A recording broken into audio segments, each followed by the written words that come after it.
B-Hero Bold Dinos has two skills. First, all of your front row rear guards with B-Hero in its card name get plus 5k power. Then, when this unit attacks, if you have a base in your order zone, you counterblast 1, and this unit gets 15k power to end the battle. But if you have 3 or more bases in your order zone, you get an additional critical as well. B-Heroes are a deck that are all about getting their bases into their order zone to thin out their deck and get access to their heroes as quickly as possible. However, they weren't able to do this quickly enough, as before the deck was locked to being a turn 4 deck because you could not get 3 bases by the time you're on grade 3. However, thanks to set 13, we finally have a way to search out our base thanks to the B-Hero Bold Queen here, who allows us to flat out search out the base from our deck and play it, as well as be able to multi-attack. Now, thanks to just this one card and a promo that was in the tournament packs, the deck can see a lot more play and actually be able to get its condition off so much sooner and be a lot more threatening. Today we're going to talk about the build that I have here specifically for the new 50 card rule change. Here's the list.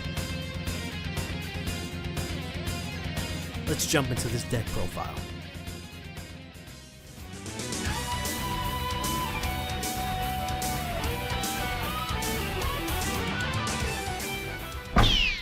So we'll start things off with the ride deck. I'm playing here the short rest Arkwright in the grade 0 spot. You can play whatever you want here. It's actually a bit of merit to play the hero starter if you want, because you can actually recur some of your heroes from drop. So there is a chance that that might come up, but I don't think it's going to be impactful enough for it to matter.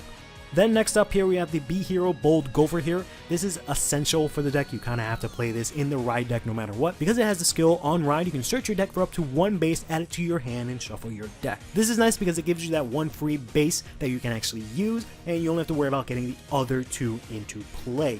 It also is nice that it is future-proof in that if we get another base in the future, this will be able to search it.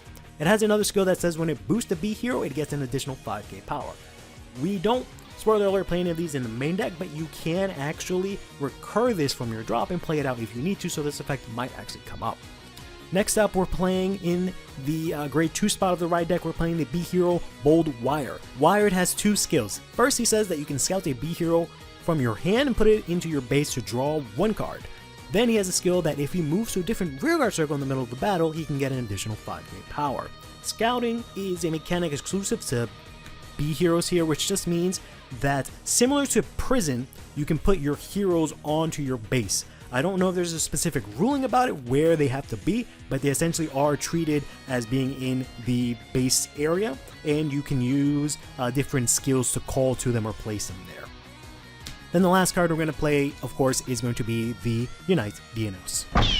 For the grade 3s, the only thing we're going to be playing are 3 copies of our Persona Ride Dinos. The base can, of course, search him out because he does have B-Hero in his card name. We want to add this to hand just so we can Persona Ride, pretty simple as that. The grade 2s, as you can imagine, are the bulk of the deck here. We're going to be playing 4 copies of the Galactic Base Aegis. We of course want to see this as much as possible. We're going to be playing as max copies as we can. This has 3 skills. When this is put into the order zone, specifically at any point it's put into the order zone, doesn't have to be by hand or anything like that. When it's put into order zone, look at the top 7 cards of your deck and then choose up to 3 B-Heroes from among those 7 and reveal them to your opponent.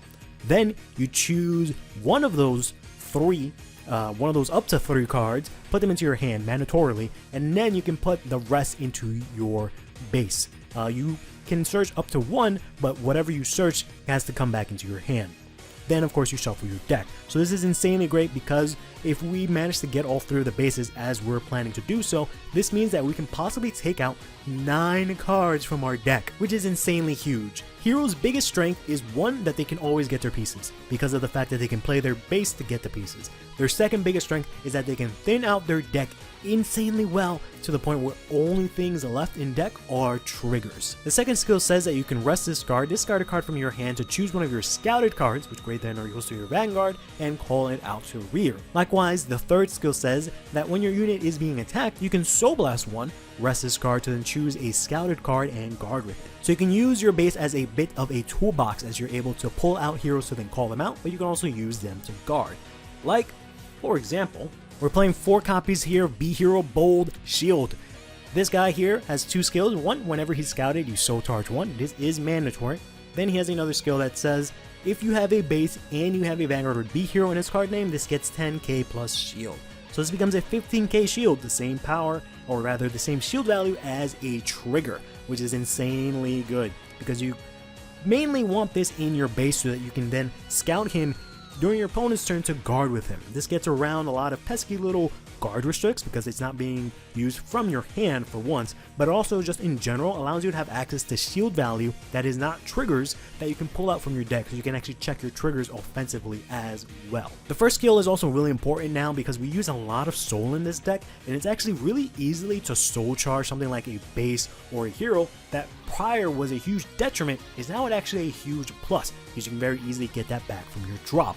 It also just allows you to have enough soul to use all of your effects, so very good hero. Next up, we've got 4 copies here of the B hero Bold Saurus here. I've talked a couple of times about being able to recur things from drop, and well, the way that you do that is here with the Bold Saurus. He has 2 skills. First skill says that when this card is discarded by the effect of your base specifically, or the cost of your base, you can counterblast 1, call him back out to rear, then choose a B hero in drop and put it into your base. So essentially, you activate the effect of your base, the first, or I should say the second skill here, to rest it, and then you go ahead and you discard here your Bold Saurus in order to scout out one of your heroes. Let's say we go ahead and scout out the Bold Queen here.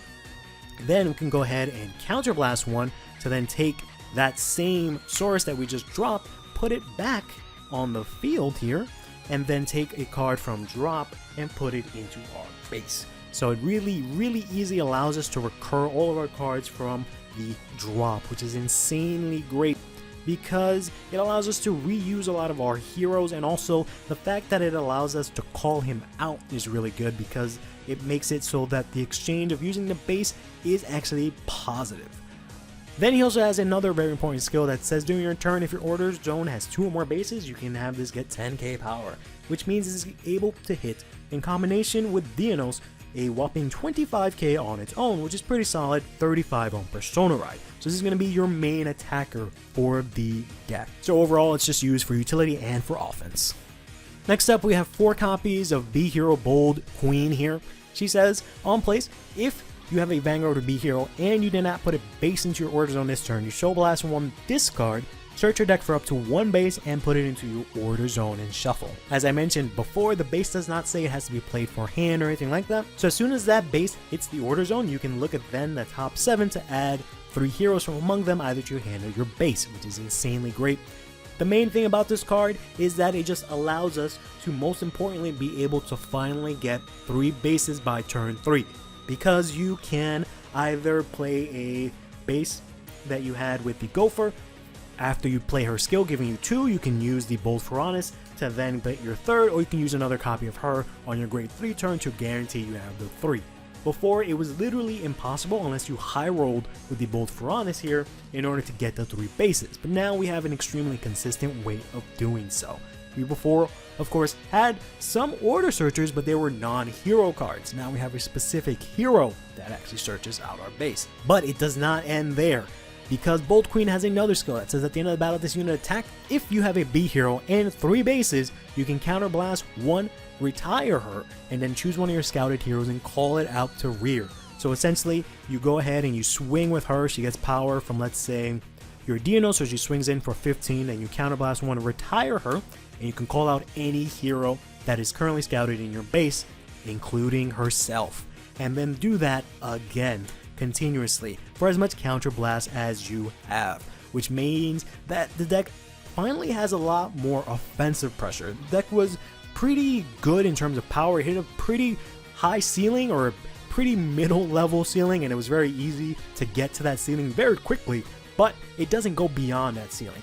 Now, while it doesn't hit in terms of numbers higher, it does hit in terms of attacks a lot higher, which is really good for the deck to be able to keep up with everything else out there. The last grade 2 we have here is 3 copies of B Hero Bold Piranhas here. This has 1 skill that just says at the end of the battle, this unit attack, if you have a B hero, you Soul Blast 1, retire this unit, choose a card that scout it in your base, put it into your hand, and then you can choose a base that's in your hand or drop and put it into your order zone as rest, which of course again activates the skill of the base to look at the top 7. This is a promo that was in the tournament packs and is really good as it was the first real boost that this deck got. The deck was released in set 6. It got a decent little boost with the bold source in set 9, but it still didn't really push the deck enough. Got a tinier boost in set 8 with the event Robust, and then we finally got here the bold Piranhas, which actually gives the deck a lot more in terms of consistency to be able to get its bases. However, it is, somewhat RNG dependent because you have no way to actually get the bases. It just allows you to play them, right? It doesn't allow you to actually search them. One of the other really amazing things about this is that you can hard mulligan for your bases, which is what typically you would do, and then you would not be able to play anything, not want to discard anything because you just have so many essential cards in hand. Now, you can very easily discard your bases and then activate them from drop. You can also, if they get Soul Charge, Soul Blasted out with this skill and then instantly play them. In addition, if they go to damage, after you heal them, you can go ahead and actually try and play them. Often, whenever you Soul Charge or saw a base go into the damage zone, it was pretty much a death sentence for this deck. But now that we have this, we have so much more flexibility. In addition, there's also the skill that allows you to add a B hero from your base. So if you from the top 3 see, let's say these 3 guys, right?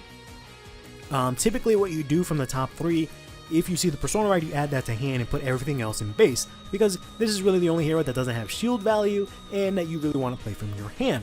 So typically you would always add this, but the rest. But what you can do now instead is you can add, let's say this, and then put these 2 into the base, and then use this skill to then put a base, but then also grab this back for you. So you actually get to use this thing offensively while still having access to your Persona Ride. For grade 1s, we have here 4 copies of B Hero Bold Typewriter. She has one skill here that just says at the end of the battle that your grade 3 B Hero Vanguard attacked, you can Soul Blast one, rest her, choose 2 rear guards in the same column, and swap them. So she doesn't specify B hero, so you can actually swap out any cards. It's just your Vanguard has to be a B hero and has to be grade 3. But also you cannot boost the Vanguard with her. She has to be in a back row center rear guard circle, but you cannot boost the Vanguard because you have to rest her for her cost. So keep that in mind. But this easily allows us to get 4 attacks in the deck, which was the original threshold for the deck. Very easily able to get 4 attacks by swapping out columns. But of course now with the Bold Queen, we can of course increase that number. You just have to remember that you have to have 2 units in the same column. You can't swap across columns. You can't swap with an empty rear guard circle or anything like that. So you have to be in the same column. I'm playing 4 of these because I want to make sure I can get my 4 attacks. I hate playing against retired decks, so this way I always have a backup. I also want to be able to thin out as many heroes as possible from the deck, and also she has 5k shield. Plus, she works as a booster, which often you can use to make your non-swapping column hit for a lot better numbers, such as maybe your Bold Queen, who only can get up to like 1525, so this helps her hit much better numbers on one of those swings. However, the booster that you will more than likely be using with her is going to be the Detonation Mutant, or I should say Monster Bobomine here.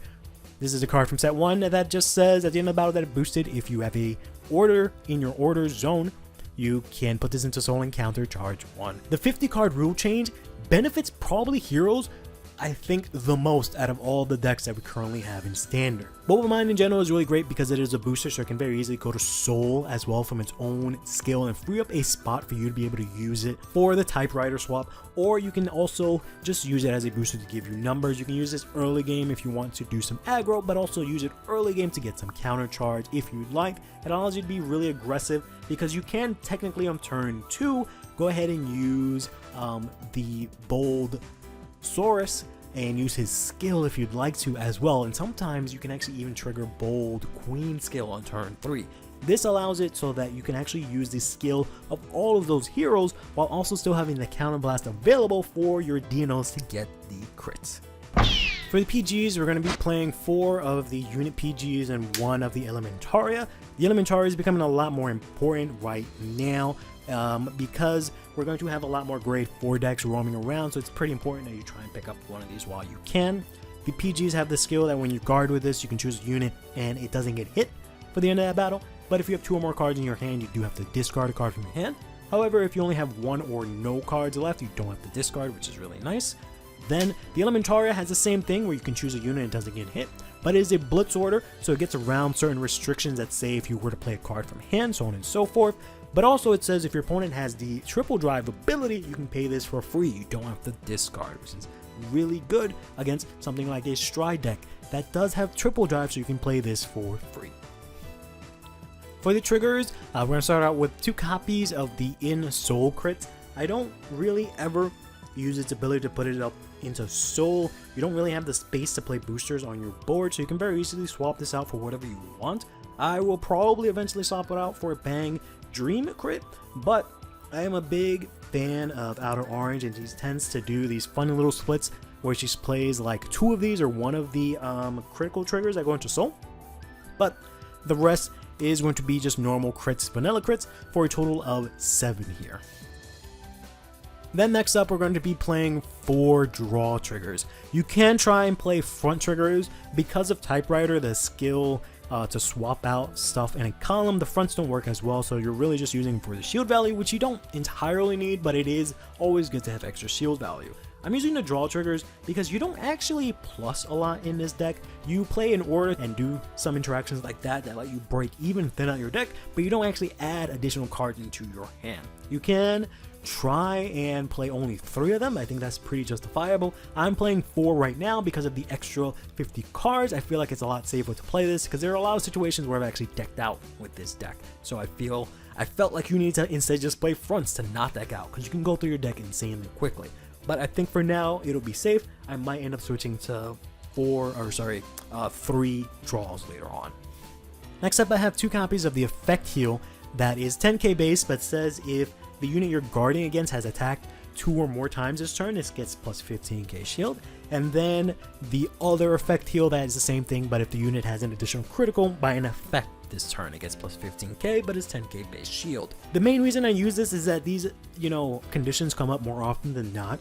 Since I can thin out the deck, there's a good chance I'll be able to get the specific heal that I need, so playing a 2-2 split is not really that big of a deal.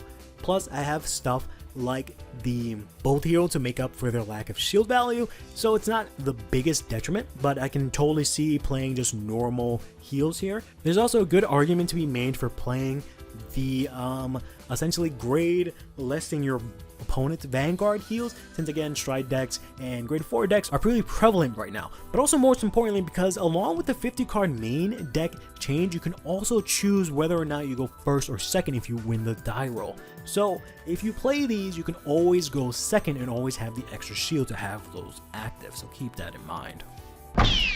For the Overtrigger, I'm actually going to be playing the Spiritual King of Ignition Valnot here. This is an Overtrigger from Festival Collection that has the additional skill that says if you drive check this, you can choose one of your standing rear guards and give them the red text ability that at the end of the battle that it attacks, it can re-stand. Then it says if you do not have a standing rear guard you can choose for this effect, you draw a card and call it out instead.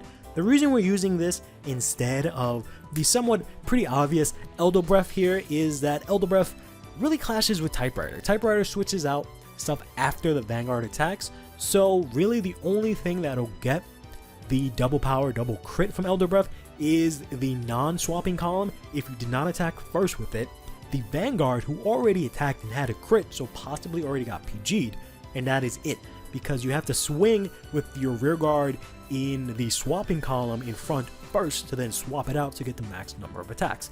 However, double attack, double crit is still good, so this is still a good option. I just really like the red Overtrigger.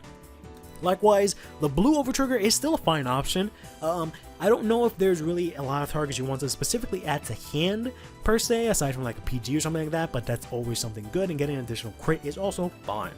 I do not believe the Obario is actually a good choice here because the Obario just gives 2 units 100 million power. You can maybe do this again if you don't attack with the non-swapping column first. You can give both of them 100 million power, but I feel at that point you might as well just play something like Elder Breath. But nonetheless, for this list specifically, I'm using the Spiritual King of Ignition Valnot. So really quickly, I'd like to just go over some additional options that you can try and play. So first things first, you can play some copies of the Bold Gopher in the main deck if you'd like.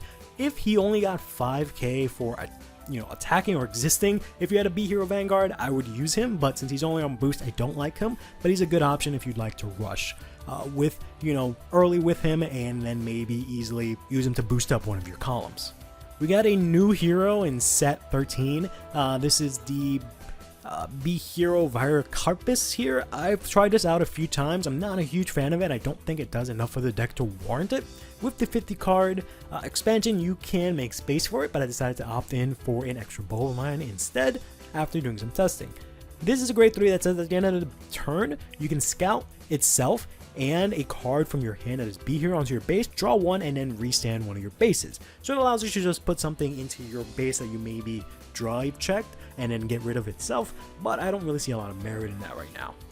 Another hero that you can maybe swap in is the B hero Bold Hammer. She's a mainstay from back in the day, but she has been replaced by Bold Queen. You can use this to use her skill to counterblast one, retire a front row rear guard that's in the same column as her, so whatever's directly in front of her, and she also gets plus 5k if you have a base. So this is active actually on turn 2, so she's a 15k attacker, 20k when you have your DNOs. She's an okay option. We have a lot of counterblast and we do have a lot of countercharge, so it's not horrible to play her. Originally, before we got Bold Queen, I was considering playing this in the Ride deck just to have access to one of her and then use her later on with Source to recycle her, because I don't like Wired Hero, but now that we have Bold Queen, it makes a lot more sense.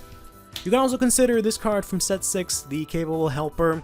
I'm not a big fan of this card, especially now that we have Bolt Source. But it just says on place, you Soul Blast, choose a hero, put it into your base. It actually says hero, not B hero, because it does have an errata, and it is an older card from set 6, but it does allow you to put a lot of your heroes back into your base in order to recycle them, especially now that you have the space to actually play this, and you also have stuff like Boba Mine to get the soul. But I would rather not play it because it does not have the hero name. The only non-heroes I should say that I want to play right now are just the Boba Mines and my PGs, and of course the triggers. Some cards that you don't need to play anymore, such as the Tecton, aren't really necessary because of the Bold Queen. You don't really need something like the Combine Rusher. You can try and give it a shot, honestly, in the deck if you'd like. I don't know if there's really enough space to warrant it. This is something that was played, pretty early on after the promo came out, because it allows you to very easily get your bases and allows you to be pretty aggressive. But again, Bold Amas makes that unnecessary. Likewise with the Solid Strummer here. So you don't really need any of these cards anymore, but if you really feel like you're inconsistent, you can consider them. Next up, there's also the Habitable Zone. That is something that I keep coming back to. It has a skill that says on Persona Ride, you can play a Counterblast 1, search for a set order, and then the next order that you play is free that turn. Our bases are free anyway, so that doesn't matter, but it does allow you to get the base. But again, Bold Queen already does that. But it also says on Ride phase, you can Soul Blast 1, put it in the bottom to draw a card. So it gives you access to extra cards early, and it gives you a little bit of a plus, which is pretty nice because you can actually get a nice hefty hand early game if you manage to do everything in sequence correctly. Funny little option here is actually the Blitz Staff Muna here, who says first, if you have 3 or more cards in your order zone, this unit cannot be chosen by effects and gets 5k. I don't know if the bases count as being in your order zone. I think that counts for prison, so I think it technically counts for your heroes as well. So there's that. So it gives you a 13k booster or attacker with resist. But also it says if any player's unit is placed on rear from your order zone this turn in either player's main phase, you can Soul Blast 1 and draw a card. So you can very easily discard a card for the effect of your base, call it out, play it, and then Soul Blast 1 and then draw a card. I don't think it's extremely viable. You want to use your soul for other options, but it is technically an option. The last 2 things I'll mention here are the Regalias. I'm not playing any Regalia right now. If I were to play one, it'd probably be the Evergreen Transpear here, who is a Blitz order that says you Soul Blast 1, and it works for 25k shield, and also gives your Vanguard ability that if a unit has 100 million power, it loses a critical. So it just makes it do no damage, which is pretty good. We also have the Gratis Grado that is actually kind of playable. Originally, you wouldn't want to play the Gratis Grado because you were more than likely on your turn 4 specifically, playing a base to finally get your 3rd base. but since you can very easily play 3 bases on turn 2, maybe even the last one on turn 4, Kratos is maybe kind of playable to give you extra Persona Ride if you need it, but it's super easy to get Persona Ride in the deck. So I would rather go for the Evergreen Transpear. If the Bulba Mines aren't working out as much, if I'm seeing them too often and they're not giving me as much value, I might swap them out for either an extra hero or maybe the Evergreen Transpear. Next, let's go over some quick tips and tricks really quickly, starting off with the mulligan. What you really want to see in your starting hand is really these two. Once you see those two, you're basically golden. If you can get an extra copy of a base, that is probably fine. If you can get an extra Bold Furanis, or a Bold Furanis I should say, that is pretty okay too. Ideally, this is the pure starting hand that you want every single game and you'll be pretty much golden, but you can very easily, with this hand, have a good chance to see one of these, which is, pretty neat, so you don't have to hard mulligan for it as much. So it's ideally these two, and then this for the super ideal, but more realistically, these two. I've mentioned this in the previous video that I did for set 8, I think it was, but for Bold Gopher, you want to make sure you sequence things right. You want to activate its skill to search out your deck for a base last. So if you were to activate, let's say, the skill of Habitable Zone, for example, to Soul Blast and draw, you want Habitable Zone to go first, because at the point where Habitable Zone triggers, you have as many bases in your deck as possible at that point. So you want to go ahead and use that to have a higher chance to draw into a base. Whereas if you go ahead and do this to pull out a base and then activate this, there's a lower chance of you drawing into your base, which for the most part is what you want to guarantee to do. If you don't want to draw your base, then you can sequence it in reverse. This goes same thing for Tekton. And obviously, a more important example is your grade 0 starter. You want to draw first, then activate the Gopher to try and maximize getting your bases. Unless you have all of them in hand or enough in hand, then you can go ahead and use this skill first to draw something that is not a base. The wired hero here is something that I didn't like originally, but he has a nice little interaction now, where if we're now from the top 3, if you get something like, let's say this, 2 shoot heroes and a Bolt Queen, you can very easily do something like, if you don't need the extra copy, you can put her into base with the other shield hero and add this to hand, and then go ahead and place him back into the order zone, scout him with this skill. You will soul charge too, but you'll also draw an extra card, which means you'll have a bunch of shield value and good value in your base, but also be able to possibly get non-heroes into your hand to be able to guard with. So this is really good going second if you need to. But more importantly, what you probably want to do going second is get your 3 bases activated. What you do is you go ahead and ideally mulligan for these two, have those in hand, and then get your go for it to get you a second base here. You're going to go ahead and play Amas first. What you can do is be risky and discard an extra base, but you can discard a card, Soul Blast, and then play the base from your deck. Then, ideally, if you can get this, you'd want to get the Bold Furanis, assuming, you don't have one in hand, you can pull that out. Afterwards, you can play another base from your hand, the one that you got from Bold Gopher. Then you can go ahead and play your Bold Furanis at this point in time, and then use his skill. We right now have 2 bases in our order zone, so if we can go ahead and use his skill to attack at the end of the battle, Soul Blast 1, take a hero that we scouted, put it into our hand, but more importantly, either choose from our hand a base, or if we discarded originally for ride or whatever from our drop, we can go ahead and put our last base there and activate it. Now, what you can also do if you'd like at this point, since you have 3 bases in your order zone, Ama's second skill can actually trigger, which you can actually counterblast, call out something from your order zone on turn 2 to give your opponent a lot more pressure. Then likewise, you can use the Bold Saurus here, who actually gets 10k, so he's actually going to swing for 20k while you're only on grade 2. So your opponent can possibly be on grade 1 and have to deal with 28, maybe even higher if you get a trigger or a booster. The last tip I have for you is kind of an interesting one that maybe a lot of people don't consider, but after you're done with your game or before your game, shuffle a lot. Like, make sure you pile shuffle, split up your cards, because throughout the course of the game, what's going to happen is you're going to basically have all of your bases stacked together and then all of your heroes stacked together. And you don't really want that going into the next game, so make sure you shuffle your deck accordingly. So that is going to do it for this deck profile. Let me know what you guys thought about it in the comments below. I really love this deck. I have been waiting to play this deck ever since Amas was announced for set 13, and then we got hit with the double whammy of, oh, by the way, you also get 50 cards in the main deck, so you get 4 extra slots, and my brain has just been going bonkers. This deck can still, you know, kind of have some of its old issues, unfortunately, but I think it is an extremely strong deck that a lot of people are maybe sleeping on, not taking seriously. It's also extremely cheap, outside of maybe like definitely not even Boba Mine. Boba Mine has been reprinted to the ground. The only expensive option that I really have here is the red Overtrigger, which is definitely not mandatory. You can get away with the Elder Breath, which is ironically a lot cheaper. So the real only expensive things are this, the Elementaria, and that's probably about it. Everything else you should be able to get for maybe even less than 50 bucks, 40 bucks. Aside from the Elementaria. So in terms of the value you get for how cheap it is and how competitively viable it is, you're definitely winning. But till next time, take care of yourselves and each other, play Vanguard, and have yourselves a damn good one.